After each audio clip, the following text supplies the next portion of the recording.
want to play this. But before I play this, I want to tell you what I observe. When Trump made the U.S. military get on their hands and knees, move Lily, to roll out a red carpet for Putin, that was Trump with his ego.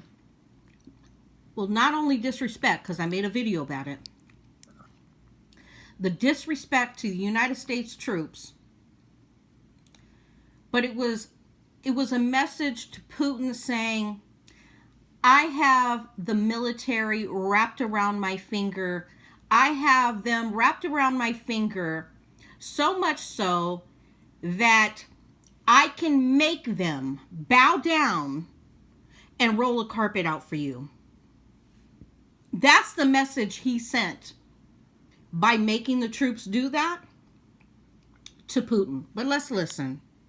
What to call it. It was just a weird display where they went out, Putin steamrolled and spoke first, to which Jackie points out. She says, it's very odd. When you're on U.S. soil, it's odd for Vladimir Putin to speak first. It's also insane, as Brett Baer points out, that...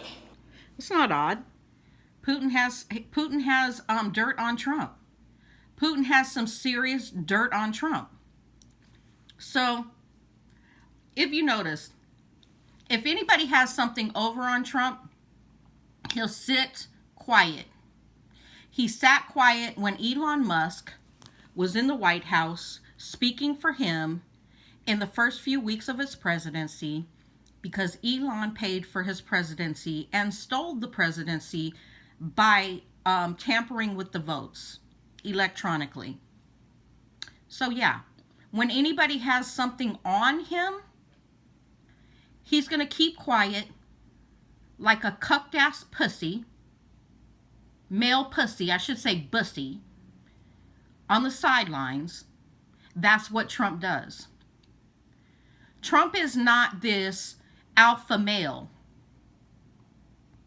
Okay? And anyways, alpha males still need significance. Sigma males don't. They don't need anybody's kudos or claps and I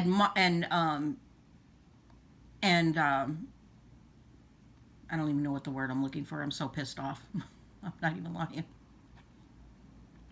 They don't need anybody to validate them. Sigmas don't. However, Trump does. So if it seemed weird, it was, because Putin has shit tons of dirt on Trump.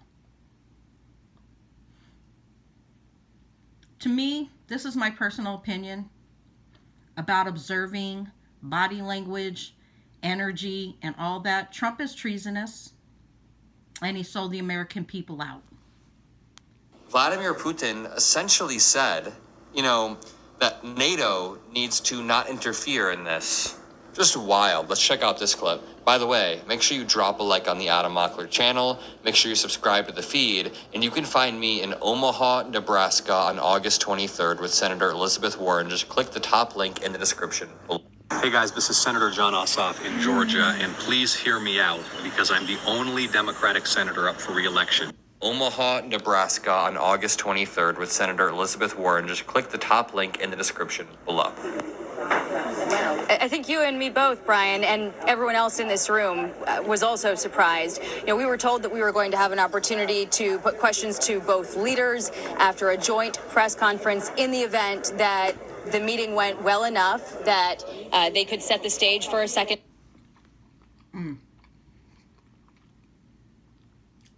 I just want to say this. Trump did a million Freudian slips when he kept saying he was going to Russia to meet with Vladimir Putin.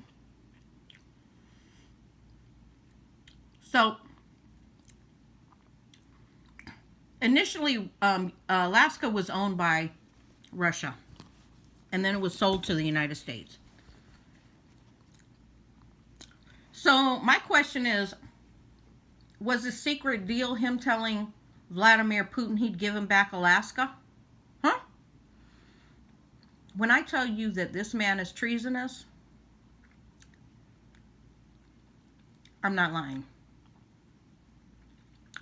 He kept saying, I'm going to Russia to meet with Vladimir Putin. There's a lot going on. Secretly, that is against the American people and our country. Let's continue. Meeting, and the President Trump said if that didn't happen, he was likely to call off the joint presser and just address the media solo and then send Putin home. Neither of those things happened. And what was really stunning to me as someone who's been in a lot of these press conferences is there were a few things that were very unusual. You had Putin come out and address the press first. I mean, we are on U.S. soil here, and that left the media scrambling to get their headsets in. Usually it is the leader of the country, the host country of a summit, that speaks first and addresses the room in their language. But Putin started right off in Russian, and we all had to get our headsets on and listen to him. I just want to say this. These Republicans, these MAGA Republicans, they ran on the campaign of deep state. How many people in the United States are secret Russian agents that Trump has pumped up and put into very vital agencies in the United States? Because there is definitely something going on. Those are questions I have. While these MAGA Republicans were talking deep state, deep state, deep state, I think Trump created a deep state. That's my opinion. Rattle off this diatribe about the history of the U.S.-Russia relationship, making some allusions to something that we didn't get many details on, but also, without knowing the full background of it, there was something that he said that was a little bit alarming, I thought, that seems like some of the things that he has done in the past, setting up false flags and that kind of thing, saying that we hope that Ukraine doesn't do anything to sabotage the progress that we made today. That is very, very odd. And there is a lot more to play from this segment and the segment after, but I just have to break a few things that she said down. I'm really irritated for the fact that he made United States troops bend down on their knees to unroll a fucking red carpet for Putin. Why didn't he get his fucking ICE agents to go do it? That's my question. In this, she says it was never like any other quote-unquote presser that she's ever been to, in the sense that it wasn't a presser. It was anything but that. In fact, when they walked out, despite being on U.S. soil, Vladimir Putin spoke first. He literally cucked Donald Trump. I'm sorry if there are kids in the room, but he literally cucked Donald Trump. Genuinely, he did that. He walked out, he spoke first, all the reporters had to shuffle to put their earpieces on, and it was brutally embarrassing. This is after Trump literally rolled out the red carpet. By the way, I just want to go back to the headline point Trump right didn't roll out the red The carpet. fact that He there was made our no US deal made, military scratch do it. that. The fact that Putin even stepped foot on U.S. soil only rewards his territorial aggression. His territorial ambitions are rewarded, not punished, when we roll out the red carpet for him. It sounds like I'm saying that figuratively, but I'm not. They literally rolled out the red carpet. To continue. Knowing full well that Ukraine has agreed to a ceasefire unconditionally for the last several months, and it has been Russia that has not agreed to a ceasefire. That was President Trump's main objective today. And when we did hear from the president, he said, we didn't get there, but we think that we can. So a lot of questions remaining for the president, Trump. I just want to say this to all the white racist fucking punks in America. When Trump gets done doing what he's doing and how he has violated the American citizens, he's going to come back around. He's going to swing back around because you guys are going to be the ultimate threat to him, because you guys have been inside the intimate rooms with him plotting this shit. He's going to come back around with you, with Putin's army, and he's going to fucking take you all and put you in fucking prison camps. And guess what?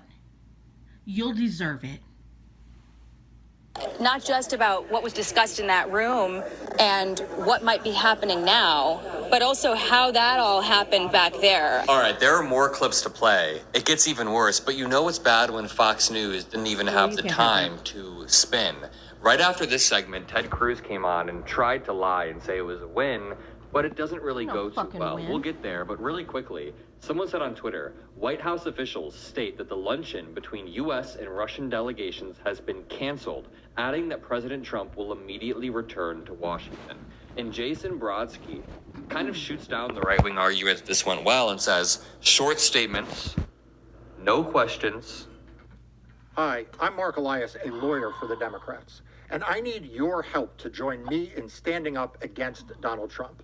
Questions and a canceled lunch. Yeah, I don't think this went as well as many may have thought. Christopher Miller says, unclear what has transpired and agreed or not agreed, but a person close to the Ukrainian president tells me Zelensky has not yet even heard from Trump and called the situation very weird. Another said, it appears to be a nothing burger, but in Ukrainian. This brings me on to the next clip, but very, very quickly. Trump promised he would not touch Medicare. He promised that he wouldn't touch Medicaid. And with this big, ugly, disastrous bill, they have made cuts to exactly that. So I only partner with companies that I truly research. Let me just say this. Trump has lied for over 10 years in his political career. I don't know where anybody would think at any point a compulsive liar would ever start to tell the truth. They don't. Why are people fucking confused about that?